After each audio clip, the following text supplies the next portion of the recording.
Seus irmãos e irmãs, o padre vai ser breve, mas breve estilo Padinéia, né? Já é 20 minutos e meia hora. Depois tem reunião da catequese com os catequistas. Uma reunião importante hoje. O padre vai começar dizendo aquilo que o padre falou ontem lá na comunidade Santa Rita.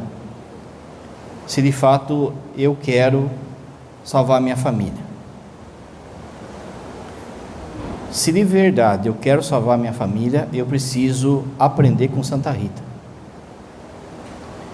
Aprender a grande virtude de Santa Rita, que é, apesar de ser esmagada, ela dá amor.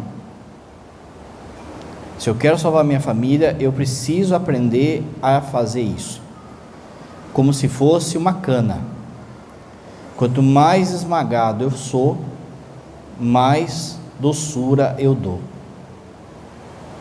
Quanto mais cruz, sofrimento, perseguição, mais eu respondo com oração, com penitência e com amor aos meus. Se você quer de verdade salvar a sua família, você vai conseguir. Se você quer de verdade. Agora, se você quer mais ou menos, você não vai conseguir. Quais são exemplos de Santa Rita de doçura? Daquilo que a vida apertou e ela deu doçura, daquilo que veio cruz e ela respondeu com amor, para a salvação da família. Veja, toda a vida de Santa Rita é para isso, toda a vida dela, amar a Deus e amar a sua família, mesmo quando ela estava no convento, vocês vão entender. A primeira coisa é quando ela é designada para casar com um rapaz que não era muito bom, né? Paolo Mancini. Ela tinha 12, 13 anos, já havia sinais de santidade nela, tem milagre do mel, tem vários milagres já que ela já realizava. Ela gostava de ficar em contemplação, em oração, mas era de uma família camponesa, pobre, seus pais já com medo dela ficar sozinha no mundo, designa ela para casar então com esse rapaz.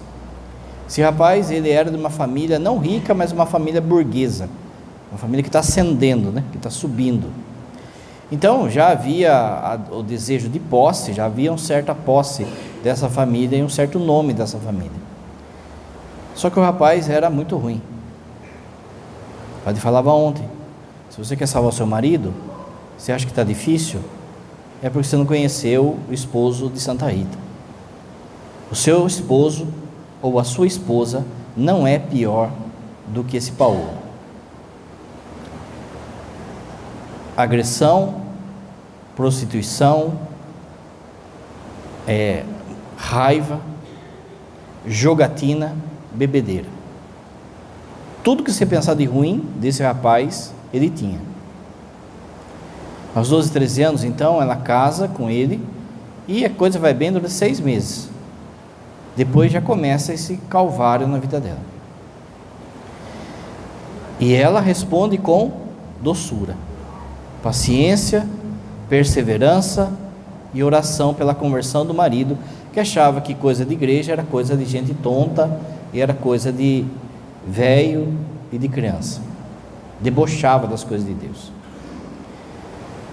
Ele adquire uma dívida tremenda no jogo, perde tudo, continua jogando, continua bebendo, continua se prostituindo, e a dívida só foi aumentando, até que juraram ele de morte.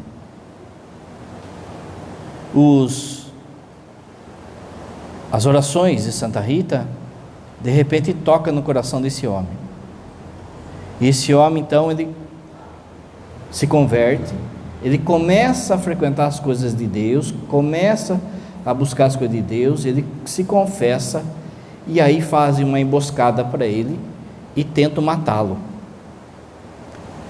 Só que não conseguem matá-lo ali na hora. Ela entra de novo em uma profunda oração, pedindo pela conversão do marido, vendo que o marido vai embora mesmo. O marido pede a confissão na hora da morte e se salva por causa dela. Então a primeira coisa é essa: o seu marido, a sua esposa não é pior do que Paulo. Se Deus deu essa pessoa para você, é sinal de que você é capaz de levá-la para o céu. Se você quer de verdade. Se você não quer, faz que nem o mundo.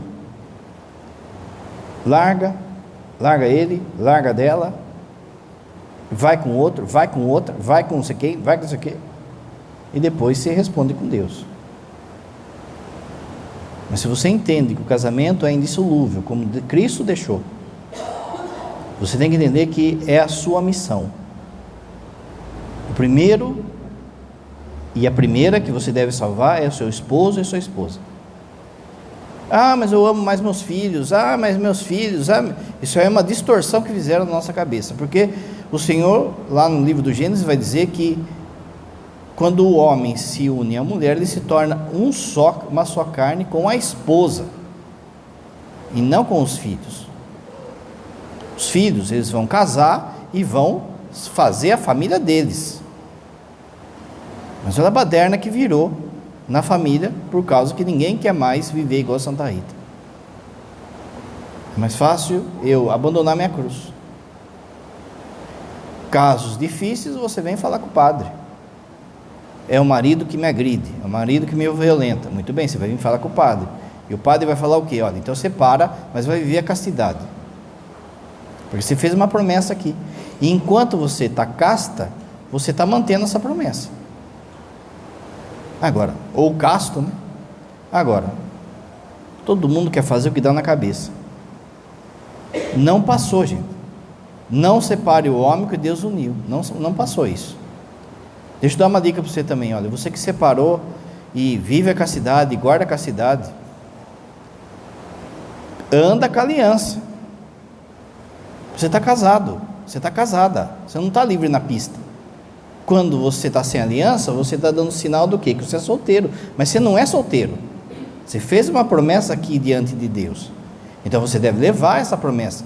Quando o padre vai de batina, não é só na missa, não é só na reunião de padres, é no banco, é cortar cabelo, por quê? Porque é um sinal, eu não estou solto na pista, é um sinal da minha entrega. Se separou, se não sei o quê, mas você está casado, você está casada, você fez uma promessa, leva esse sinal. A gente está num ponto que a gente tem que ensinar o povo a ser católico, né? Não passou, o matrimônio continua indissolúvel. O que Deus uniu, o homem não separa. Casos difíceis, você vem falar com o padre. Se é violência, se é um caso de buscar nulidade, aí o padre vai explicar. Mas presta atenção para não abandonar a sua cruz, hein? Segunda coisa, segunda doçura que ela dá. Ela teve 2 filhos, e os filhos adquirem o gênio do pai. Se o pai era mais bagunceiro que os filhos eram mais geniosos que o pai, eram mais bravos ainda que o pai. Então, quando eles sabem da emboscada e dessa tentativa de assassinato, e depois do assassinato, que chega até a morte de Paulo, os filhos juram vingança. Aquilo que na Idade Média chamava-se vendetta. Eles juram vingança pela honra do pai, pelo nome do nosso pai, pelo que fizeram nosso pai. Tudo conversa do diabo, que no fundo esconde um profundo orgulho. E Santa Rita viu que os filhos, os 2, estavam dispostos a matar aqueles que fizeram a vendetta. E ela viu que ela ia perder eles também. Mas perder eles não para a vida aqui, mas perder eles eternamente. Ela viu que eles seriam capazes de matar essas pessoas. Eu vou falar de novo. Você quer de fato salvar a sua família? Olha a oração de Santa Rita. Jesus, se for para ver eles pecando gravemente, que o Senhor leve eles. Presta atenção, que oração que é essa? Porque às vezes, o que a gente faz? A gente, para não perder eles, não perder aí os nossos filhos, a gente deixa eles cometer todo tipo de pecado, e é aí que a gente perde eles. É aí que a gente perde eles. Então, por muitas vezes, o pai com a mãe, com medinho de perder o filho, não só perder com a vida, mas também perder de casa, o filho ir embora, não sei o que, vai deixando o filho e a filha fazer o que quer dentro de casa. Está lá aquele adolescente que acha que manda no universo, porque não tem um pai, não tem uma mãe ali para corrigir. Porque o pai com a mãe está com medinho, e se ele pegar e for embora?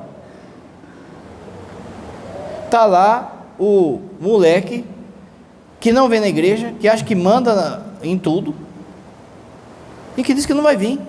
Mas a casa é de quem? A autoridade da casa foi dada a quem? Quem que vai ser cobrado no dia do juízo dessa autoridade? Vai ser o filho que vai ser cobrado? Então por que eu estou deixando ele fazer tudo que ele quer na minha barba, ele se perder na minha barba, não buscando a Deus, só buscando bagunça, violência, prostituição, a mesma coisa que o Paulo fazia. E isso quando não traz dentro de casa. Padre, eu não sei o que eu faço com esse... De quem que é essa casa? Aí está lá um moleque de 16 anos, 17 anos, 18 anos, acha que... ele come do quê? A internet vem da onde? Você vai até quando ficar sustentando o pecado de filho, de filha? Padre, mas vai dar briga, vai aquilo que o padre sempre fala. Você quer ter paz na sua casa? Deixa todo mundo fazer o que quer. Não vai ter briga. Todo mundo vai ficar feliz com você. Só que todo mundo vai se perder. Tem guerra que você precisa entrar. E você precisa ter a coragem de corrigir, falar. Mas aí ele falou que vai embora. O pai do filho pródigo nunca deixou de amar seu filho. Mas o filho teve que ir embora, porque na casa do pai ele sabia que ele não podia fazer o que ele queria. Tem casa, tem quartinho de casa, de fundo de quintal, que virou motelzinho. E está lá o pai com a mãe, vendo aquilo tudo, não fala nada, não compra CBO e vai se perdendo. Tá bom, e se seu filho morrer hoje? Para onde ele vai? Se sua filha morrer hoje, ele vai para onde? E aí, adiantou? A gente pagou de bobão, é ou não é? Pagamos de bobão, ficamos aí querendo agradar o moleque, querendo agradar a menina, e tá lá os dois no inferno. Eu quero de verdade salvar minha família? Então eu vou colocar os pingos no i. Essa casa é uma casa consagrada a Deus. Eu fiz uma promessa de novo diante de Deus, e aquilo que o padre sempre fala: quando você casou, a sua casa foi abençoada, e você não pode deixar virar biqueira, virar bar, virar motelzinho, vai todo mundo se perdendo. A mesma coisa vale daí na questão homossexual. Quantos aí que estão aí com medinho? Mas se eu falar, ele vai embora de casa, porque ele vai dizer que eu sou preconceituoso, que não sei o quê. Viu? Ninguém é obrigado a seguir o mandamento de Deus, mas nessa casa a gente segue. Se você quer viver outra cartilha, outra agenda, então não é aqui.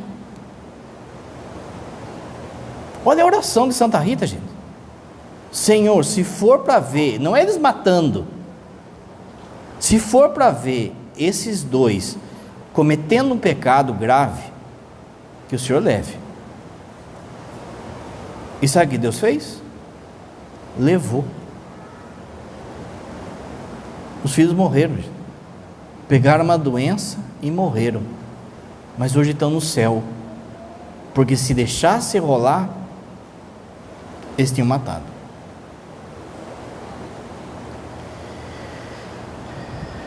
Para isso, ela tem que ter uma firmeza e uma luta pela salvação do seu filho, dos seus filhos. Vou repetir de novo: você ama seus filhos?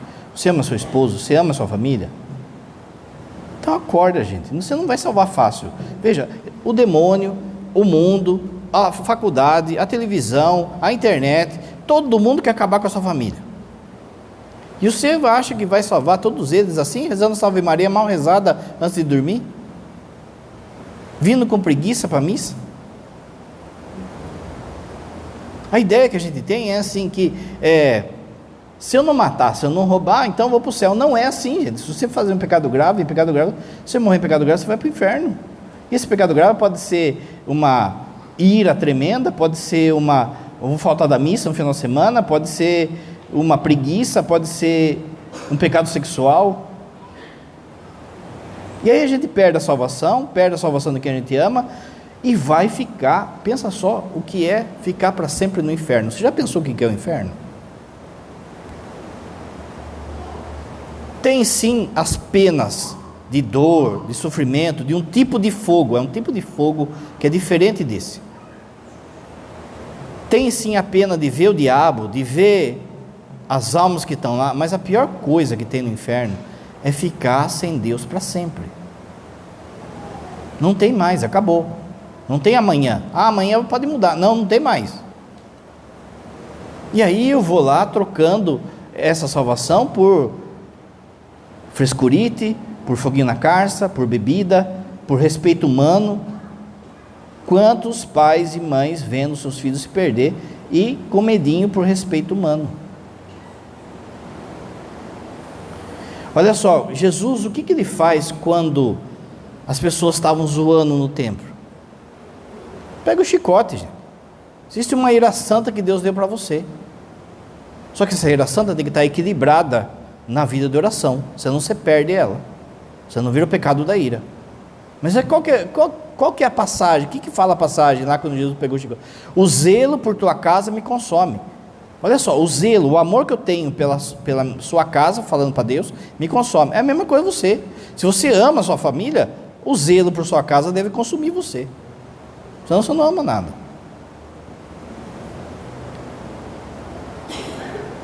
Terceira coisa, ela precisou dar o perdão para os assassinos do marido.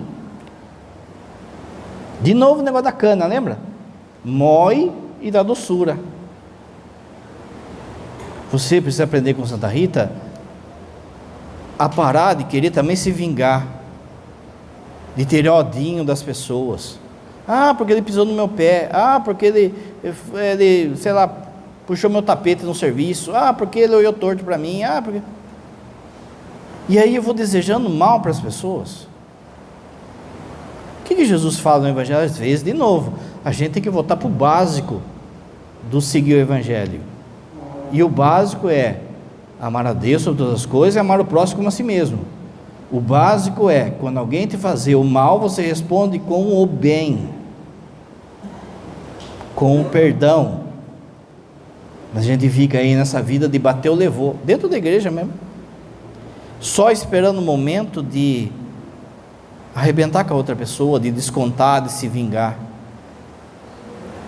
Quantas pessoas que vêm com aquela palhaçada assim, eu não consigo perdoar essa pessoa. Gente, se você não perdoar essa pessoa, você vai para o inferno de novo.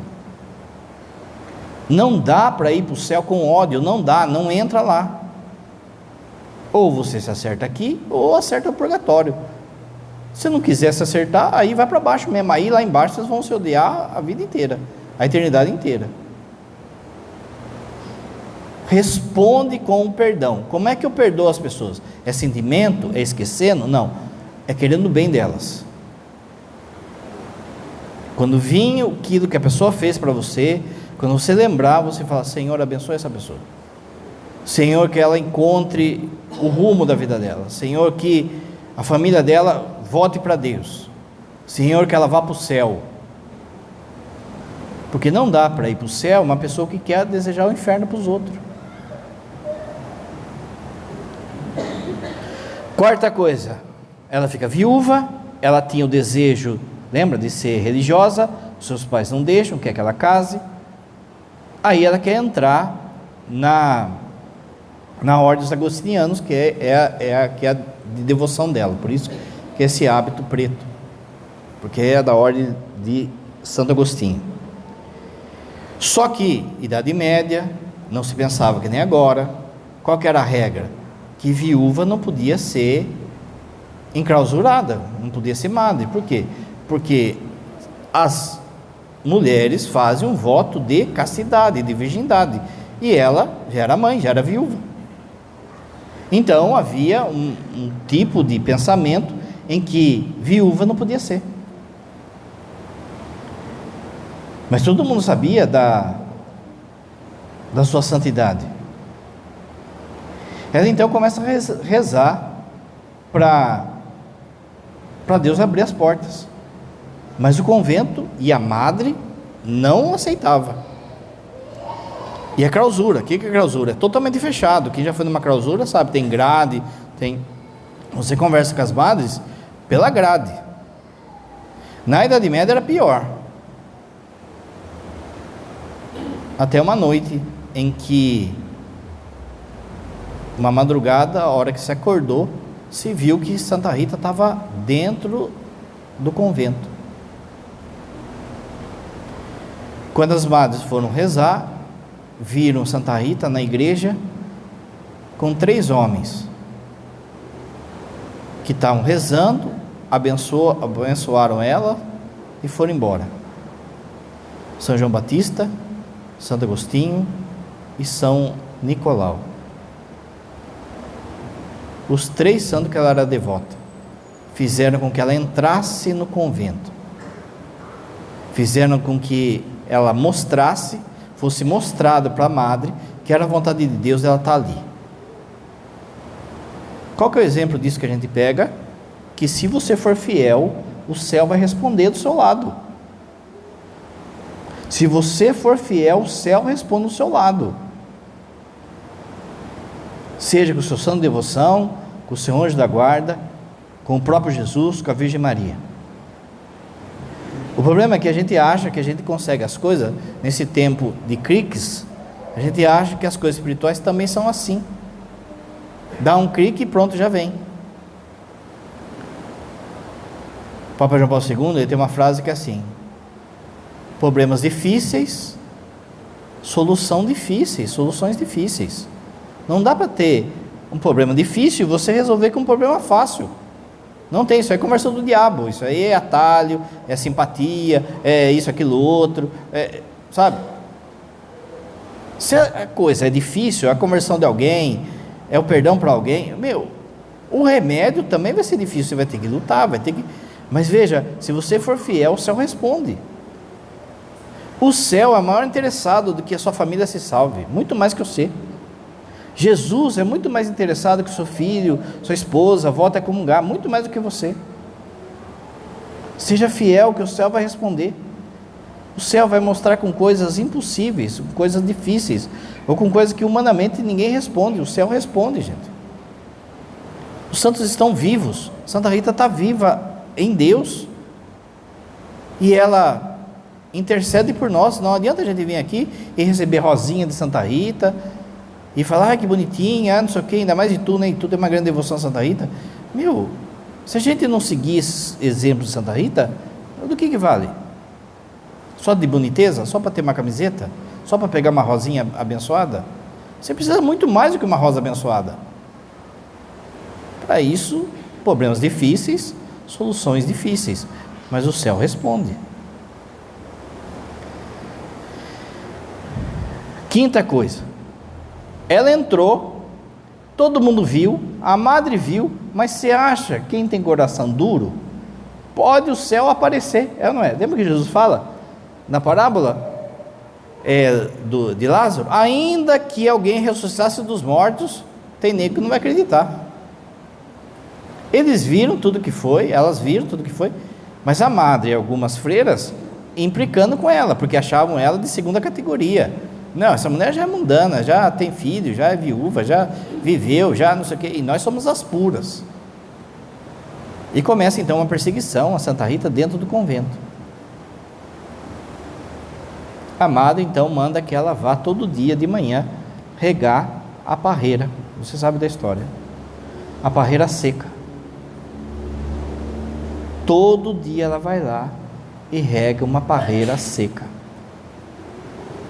Não tem sentido nenhum. Mas veja, abra com o seu ouvido, você vai falar, o padre vai falar. Sem obediência não tem santo. O salmo de ontem falava que Deus resiste aos soberbos e Ele tem um coração aberto aos humildes e obedientes. Por vezes a gente não está vendo o que Deus está mandando. O que Deus está querendo comigo disso? A gente não está vendo. Às vezes pela boca do padre, por alguém da família, no trabalho mesmo, às vezes a gente não vê sentido. A gente olha e fala assim, mas qual que é o sentido de eu ficar regando essa parreira aqui? Qual que é o sentido de ficar fazendo isso? Qual que é o sentido? Veja, sentido humano nenhum, mas sentido espiritual, sentido da obediência. Não tem santo sem obediência. A obediência gera fruto. Quando ela morre, essa parreira vai florescer e dá vinho, dá uva até hoje. Mas na hora não tinha sentido. É Deus mostrando assim, ó, eu vou mostrar o quanto que ela é fiel, o quanto que ela foi fiel.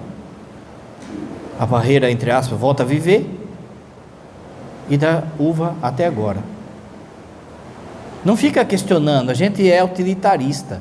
O que é utilitarista? A gente só quer fazer aquilo que tem sentido, aquilo que explica para nós. Ó, isso aqui, mas isso aqui, tá bom, então eu vou fazer.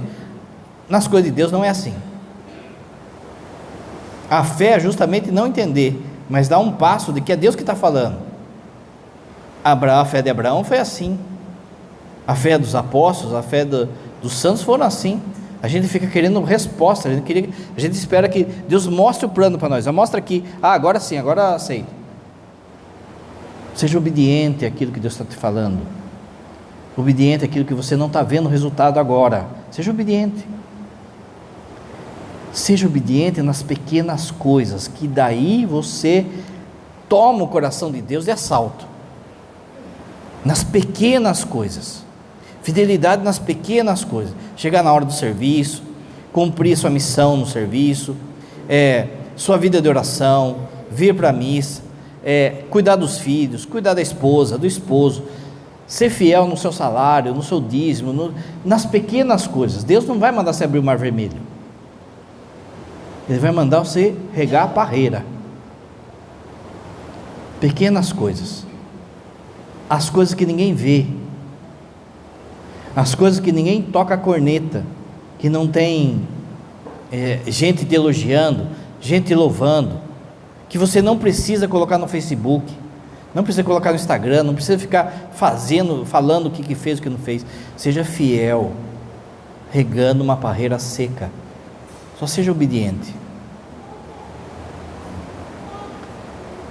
Os frutos, talvez não é nem você que vai pegar. Igual aconteceu com a parreira. Talvez Santa Rita nunca chupou uma uva daquela parreira. Sexta coisa, as rosas, porque também tem devoção a Santa Teresinha, né? E Santa Rita as rosas. Ela sofreu muito no convento. O padre não vai contar aqui todas, né? Mas ela sofreu muito no convento. E uma das coisas que faz ela sofrer, que depois o padre vai falar, que é a última coisa, é a questão da chaga que ela recebe na testa. Ela já era perseguida, já fazia um monte de coisa para ela sofrer, para ela ser humilhada, já havia essa questão da parreira, e de repente ela tem esse estigma que fedia muito. Aí ela totalmente assim deixada de lado, desprezada. E na medida que ela é desprezada, ela adoece. Então junta tudo, sabe quando acontece a sua vida também, que vem de caminhão assim, vem assim, por quê? Porque é o tempo de provação que todo mundo tem. E o inimigo percebe que é tempo de provação, é aí que ele vai bater, porque ele está percebendo que você já está fraco assim na saúde, já está fraco assim na espiritualidade, ou está meio assim com dúvida, ou está assim, não sei que jeito, está sendo humilhado, tal e coisa. Então ele sabe a hora que ele vai atacar. Ele não vai atacar a hora que você está bombadão aqui na Eucaristia, tal, ele não vai atacar aí. E é por isso que acontece, na vida de todo mundo é assim, quando vem de caminhão, mas a graça superabunda sempre, você tem que acreditar nisso. Então, veio tudo isso, essa perseguição, ela não entendia o que era esse espinho, não entendia esse fedor, ela sabia que era Deus querendo isso para ela. A humilhação, então, das madres, muito doente. E aí ela fala para Deus: Senhor, aonde eu não estou agradando o coração do Senhor? Será que eu não estou agradando o seu coração? Se fazendo o que eu estou fazendo isso, sofrendo agora aqui na cama, doente, e rezando, se isso não está agradando o seu coração, o Senhor me mostra. Mas se está agradando o seu coração, o Senhor me mostra também. Um dia uma prima dela foi visitar, e ela falou para a prima: eu pedi um sinal para Deus e Deus enviou. Era inverno, na Europa é neve, e você vai confirmar se Deus está olhando por mim de verdade, se eu estou fazendo a vontade de Deus. Você vai até tal lugar, no meio da neve, e vai ter uma rosa assim, assim assada. E a prima vai lá e encontra a rosa e traz para ela. E é por isso que as rosas Santa Rita. Fazer a vontade de Deus faz nascer rosa na onde não tem espaço, não tem condição, que humanamente não se explica. Fazer a vontade de Deus, gente, ela não é fácil. A gente pode falar que de bate pronta, fazer a vontade de Deus, tal, mas na hora que aperta mesmo, na hora que, por exemplo, vem um luto, vem uma enfermidade, vem uma humilhação, mas Senhor, eu não estou fazendo tudo isso certo, eu não estou rezando o terço, eu não estou indo na missa, eu não sou uma pessoa boa, eu não sou o que sei, por que está vindo esse caminhão de dificuldade? Não questiona, não murmura, e diz junto com Jesus no horto: afasta de mim esse cálice, Pai, mas se for da tua vontade, que seja feita a tua vontade. Veja, a confirmação de que você está fazendo a vontade de Deus, ela vem nascendo, fazendo o que Deus faz nascer rosa, onde não tem expectativa. Agora de pouco o padre atendeu uma pessoa de Salto, que quando estava saindo de lá, a pessoa estava meio assim com o pai. O pai não vai na igreja, o pai não sei o que, e está chegando a idade, está doente, não sei o que. E eu lembro que eu falei para ele: reza o terço do dia em família, você vai ver. Aí essa semana ele veio falar que o pai está indo na missa toda semana, tem dia que vai em 2 missas, já confessou, já recebeu os sacramentos que não tinha, confessou, está participando. Veja, na onde não tinha mais expectativa, faz a vontade do Pai, faz a vontade dele, faz a vontade de Deus. A última coisa, que é a questão dos estigmas de Santa Rita. Todo esse sofrimento, e ela falando assim: Senhor, se é para louvor da tua glória, eu aceito todo esse sofrimento, né? Das irmãs, olha só, dentro da igreja, né? Eu aceito isso, eu ofereço. E o coração dela é tão sincera, que Jesus um dia faz uma pergunta para ela: você quer participar da minha paixão de modo íntimo? Ela fala: quero. E um espinho da coroa de espinhos de Jesus sai e vai até a testa dela e fica ali. Só que a turma não vê espinho, a turma vê chaga, a turma vê fedor, a turma sente o fedor, a turma vê o pus saindo. Eles não estão vendo que tem um espinho de Jesus ali. E aquilo então provoca, como o Padre falou, muita humilhação, muita, chamando ela de porca, de nojenta, que era castigo de Deus, tal coisa, tal coisa. E ela não usa disso como um escudo para se defender. Não, vocês não sabem o que eu recebi um espinho de Jesus. Não, o santo ele esconde essas coisas. Olha o Padre Pio, ele escondia, ele punha a luva lá para tentar esconder o máximo. Assim era também Santa Rita. Mas só que assim, ele colocava aquele hábito, tá vendo que tem uma parte que é branca ali? Aquilo, saía o sangue ali da testa e começava a feder. Elas não viam espinho, elas viam, as madres, as irmãs, elas viam o sangue, a sujeira, não sei o quê. Quando ela está morrendo, ela revela para essa prima dela: tudo aquilo que eu passei, nada se compara com a humilhação dessa dor, nem com o marido, nem com os filhos, mas não por causa do espinho em si, mas por causa do que fizeram com ela. Mas ela fala assim: eu vou revelar um segredo para você. Tudo aquilo que eu passei até hoje foi pela salvação da minha família. Quando a gente olha para a nossa vida, a gente tem a tendência de olhar de um modo cronológico, ou seja, dia, ano, mês, mas Deus não vê assim. De forma que, na hora, por exemplo, da conversão dos filhos, na hora da conversão do marido, Deus já sabia o que ela ia sofrer lá, já sabia o quanto que ela ia responder com doçura a tanto sofrimento. Deus, como para Deus não tem tempo, Ele pegou de todo esse sofrimento, de todo esse mérito, de todo esse amor que ela tinha pela Eucaristia, e trouxe na salvação deles. E ela vai dizer que tudo aquilo que ela padeceu por amor à família dela. O que o padre disse? Eu quero de verdade salvar minha família? Então dá tempo ainda, gente. Dá tempo ainda, porque para Deus o tempo é diferente. Agora, eu preciso de fato querer.